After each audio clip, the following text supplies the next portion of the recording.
Why do we need critical thinking? There are quite a few reasons why I think we need critical thinking, and I'm going to divide it into two major halves.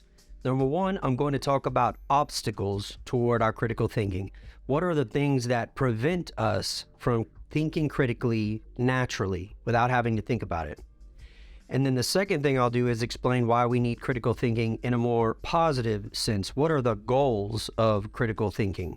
What are we trying to get when we are thinking critically? Why do we need to put in all the effort to do so? So in one sense, we need critical thinking so that we can overcome obstacles, barriers to good thinking. And in another sense, we need critical thinking so we can better reach our goals and the things we're trying to get at when we think. So when it comes to obstacles, here are a few obvious ones. One is our feelings. Everybody knows that our feelings get in the way of clear thinking sometimes. For thousands of years, people have talked about the difference between thinking clearly and thinking when you're clouded by feelings and emotions. Now, there's a little bit of a difference between feelings and emotions. Feelings are just like the raw physiological experience you're having, right? So sometimes you can be angry or excited, but what's going on in your body is the same thing. What makes it a distinct emotion is because of the way that you're interpreting things around you. That's for another discussion. But your feelings and your emotional state can cloud your thinking, right? I mean, it's obvious that sometimes when we get angry, we don't think clearly and we do irrational things. But also when we're in love, sometimes we do really irrational things. Or when we're desperate for something, when we're trying to think positively about your case or whatever you're working on, there are certain emotional states and feelings that cloud our judgment. Now, I'll discuss later on why it's actually impossible for you to think and make decisions without some sort of emotions and feelings involved. So it's not the idea that we need to completely rid ourselves of feelings and emotions in order to make good decisions. You're always going to have some sort of feelings or emotions that lean you toward one decision or the other, and that's fine. The idea is that you try to get rid of the feelings and emotions that are negatively clouding your judgment and your thinking. And that's something that is still difficult, but you can work towards it. Another one would be self-interest. We do things because we want to improve our lot in life. We want to make more money. We want to be successful. We want to get an education. We want to get food. We want to be clothed. Our decisions are permeated by self-interest, right? A lot of what we do is driven by self-interest. So, for example, if you know that someone is going to gain a lot of money from convincing you to do something, then you know their interest in persuading you to act is money. There's something in it for them, right? It's obvious that we're often concerned with the self-interests of other people. We know other people make decisions so that they can benefit in some way, but we do too. And sometimes our self-interest will blind us to critical thinking and important aspects of the situation. Now, thinking in a self-interested way is not always bad, right? Just like feelings, you can't make decisions without any feelings or emotions whatsoever. You also generally can't make decisions without some sort of self-interest. So it's not that self-interest is totally bad, it's just that it needs to be managed. You need to be aware of the fact that sometimes your own personal self-interests guide the way that you think about something, and you need someone else to help you see that. A third major factor is just pure prejudice. Now, prejudice in the United States has come to be associated with racism and discrimination, right? Prejudice is broader than just racism and discrimination. Racism is a kind of prejudice. You can be prejudiced towards people who are overweight or short people, right? So prejudice is much broader than racism, but also prejudice doesn't necessarily mean something negative. You can be prejudiced, not in a good way, but just in a neutral way. So, for example, you might have grown up believing in superstitions or traditions in your particular culture That's just something that blinds you from seeing the world in a different way from somebody who grew up differently. So a lot of what we consider prejudices are negative, like being a racist or a sexist or a bigot.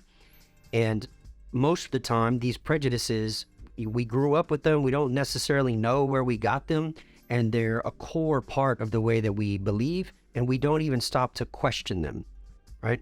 But part of critical thinking is to get out of our system what those prejudices are and whether or not they are based on reasonable ideas and reasonable evidence. Most of the time, they're not. So feelings, self-interestedness, and prejudices are things that guide us in the wrong direction when we're thinking. Another issue is authority. Most of the things that we believe right now, the things you believe right now, are actually on the basis of the authority of someone else.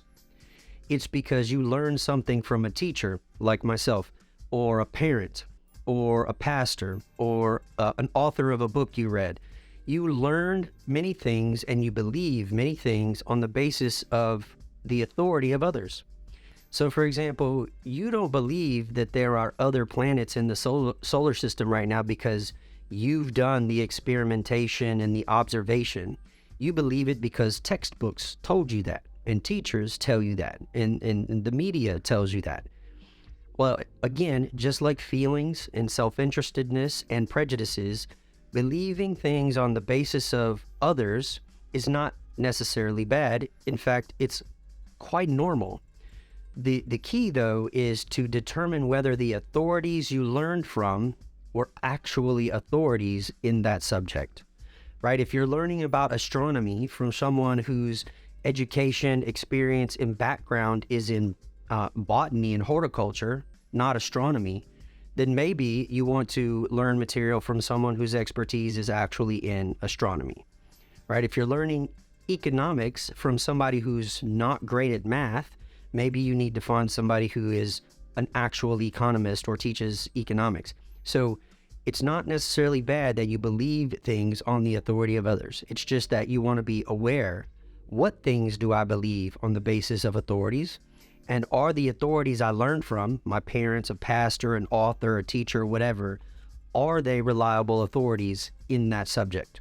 Now, I have another video about all the ways you can determine whether or not someone is a reliable authority. There's just like a checklist you can go through to determine if somebody is a legitimate authority, right? So many of you, if you've been listening to some of the lessons that I've made, you've already decided whether or not I'm a reliable authority. You've already decided whether or not I'm somebody who kind of knows what he's talking about or is in some way trustworthy.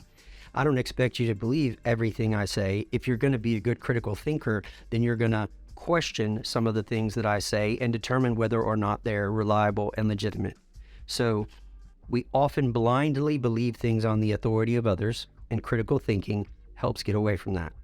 Another really popular thing that influences our thinking is groupthink or popularity. Oftentimes we just believe something because everybody else does. And everybody else might just be the group of friends that we're around, or the neighborhood, the community we live in, or whatever it is. We just believe stuff because everybody believes it, and we don't even think to question it, right? So there are a lot of popular beliefs in the culture today that we believe just because everybody else does. Another major obstacle to our clear thinking are our desires, or the wishes that we have, the things that we are inclined towards.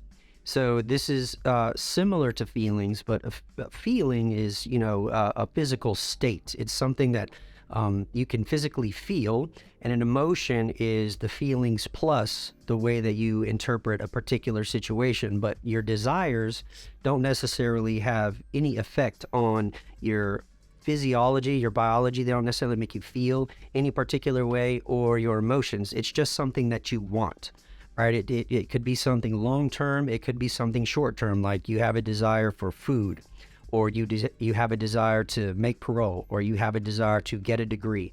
There are a lot of different desires that we might have. And sometimes those desires can cloud our thinking as well, because we get tunnel vision.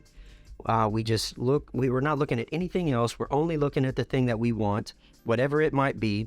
And we sometimes get in the habit of believing that the world actually works a certain way so we can get what we want. And that's just not true to reality. So critical thinking helps us get away from being clouded in our judgment by feelings, emotions, our self-interestedness, our prejudices, believing on the basis of unreliable authorities. It gets us away from just believing something because everybody else does. It's popular to believe that. And it gets us away from just believing things because we have a desire for them to be true. So critical thinking helps us get rid of the things that are in our way, the obstacles that cloud our judgment. And some of those things are feelings and emotions. Sometimes it's our own self-interestedness, just thinking about looking out for number one. Sometimes it's just the prejudices that we grew up with from our community or our world. Sometimes it'll be based on the authority of others. We just blindly believe what other people say. Sometimes it'll be because whatever we believe is what everybody believes, and we just never stop to question it or think about it. And sometimes we have a tendency to think in a way that makes things true that we want to be true. Our desires or even our fears can lead us to think in a certain way. There are a few others, cognitive biases, and cognitive biases I will explain on its own because there are many, many cognitive biases, and also informal fallacies, which is just thinking errors in our logic. Many of you have also heard of things like criminal thinking errors. So there are actually a lot of things that get in the way of good thinking. And critical thinking helps us figure out what those are and avoid them.